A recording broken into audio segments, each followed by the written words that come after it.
Os homens que tinham a responsabilidade inicial de propagar o cristianismo se aproximaram de Jesus com um pedido. Eles não pediram: Senhor, ensina-nos a pregar. Senhor, ensina-nos a fazer milagres. Senhor, ensina-nos a ser sábios. Não.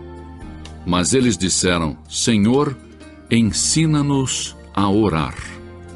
Ninguém tem incentivado mais a orar do que o próprio Jesus. Os seguidores de Cristo se sentiram compelidos a orar, e ele os ensinou como. Eles viram constantemente o exemplo dado por Jesus. Observaram a relação direta entre o ministério singular de Cristo e a sua vida devotada à oração. O Senhor considerou que a oração era mais importante do que o alimento, já que a Bíblia nos relata horas antes da refeição matinal. De madrugada, quando ainda estava escuro, Jesus levantou-se, saiu de casa e foi para um lugar deserto, onde ficou orando. Marcos 1:35. Para o Filho de Deus, a oração era mais importante do que reunir grandes multidões. A Bíblia declara: e reunia muitas pessoas para ouvi-lo e para que os curasse de suas enfermidades. Porém, ele se recolhia em lugares desertos e orava. As horas preciosas de companheirismo que ele desfrutava com seu Pai Celestial significavam muito mais para o nosso Salvador do que o sono. E sabemos disso porque a Bíblia nos diz: num daqueles dias, Jesus saiu para o monte a fim de orar, e passou a noite orando a Deus. Lucas 6:12. De maneira que Deus responde às orações. Porém, algumas orações recebem como resposta um sim, e outras um não. Então, o que podemos dizer sobre as orações sem resposta? A Bíblia diz que existem razões específicas para as orações que não recebem resposta. Pode ser que a sua oração não tenha recebido resposta por causa da desobediência.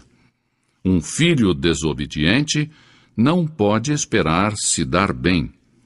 A Bíblia afirma em Deuteronômio 28:15: Entretanto, se vocês não obedecerem ao Senhor, o seu Deus, e não seguirem cuidadosamente todos os seus mandatos e decretos que hoje lhes dou, todas estas maldições cairão sobre vocês.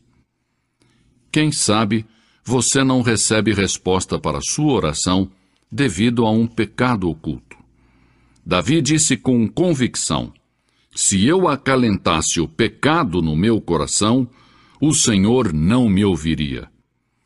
Outro motivo pelo qual as orações não são atendidas é porque somos egoístas. A Bíblia declara: quando pedem, não recebem, pois pedem por motivos errados, para gastarem seus prazeres. Tiago 4:3. O espírito que deve predominar na oração para que ela seja eficaz deve ser: não se faça a minha vontade, e sim a tua, Senhor. A verdadeira oração não é uma repetição vã de palavras proferidas em público para se fazer de religioso. Jesus disse: e quando orarem, não sejam como os hipócritas. Eles gostam de ficar orando em pé nas sinagogas e nas esquinas, a fim de serem vistos pelos outros. Eu lhes asseguro que eles já receberam sua recompensa. Mateus 6:5. A oração não se limita às posturas religiosas tradicionais, nem tampouco a lugares de adoração ou cerimônias religiosas. A Bíblia diz em 1 Timóteo 2:8: quero, pois, que os homens orem em todo lugar, levantando mãos santas, sem ira e sem discussão. Quando orarem, a postura corporal não é tão importante quanto a atitude do seu coração. Muitas pessoas dão ênfase à posição do corpo durante a oração. Porém, isso tudo tem uma importância relativa. A oração é simplesmente uma comunicação em sentido duplo entre você e Deus.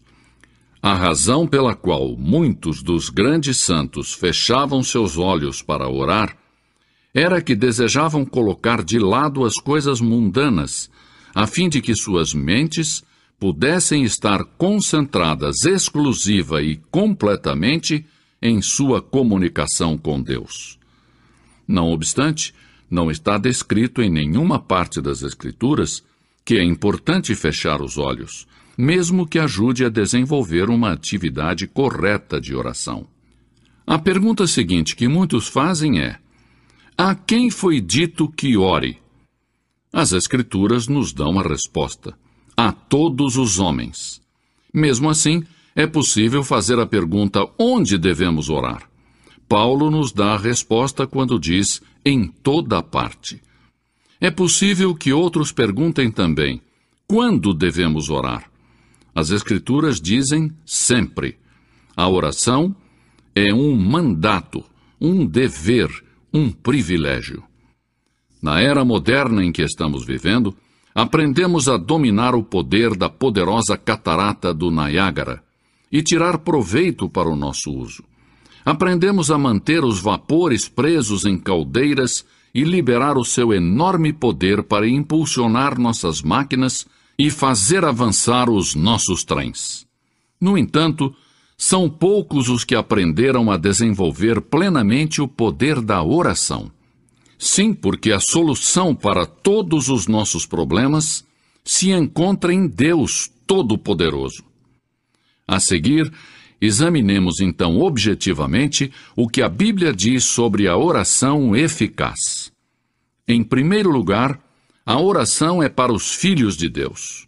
Jesus disse: quando orar, diga Pai Nosso. Deus tem uma responsabilidade especial para com seus filhos. E a menos que tenhamos ingressado para a família de Deus mediante um novo nascimento, não temos direito de pedir favores a Deus. Cristãos recém-convertidos me dizem: não sei orar, não conheço as palavras adequadas. Quando os nossos filhos estavam aprendendo a falar e encontravam dificuldade para achar a palavra correta, tentavam de todas as maneiras que eu e minha esposa pudéssemos entendê-los. E os erros que eles cometiam faziam com que nós os amássemos ainda mais. Portanto, são mais valiosas para mim aquelas primeiras tentativas de conversação dos meus filhos do que as palavras da maioria dos adultos que falam a mim sem dificuldades ou erros. Em segundo lugar, a oração eficaz tem que ser feita com fé. Palavras de Jesus. Portanto, eu lhes digo: tudo o que vocês pedirem em oração, creiam que já o receberam, e assim lhes sucederá. Marcos 11, 24. Em terceiro lugar, a oração dinâmica surge de um coração obediente.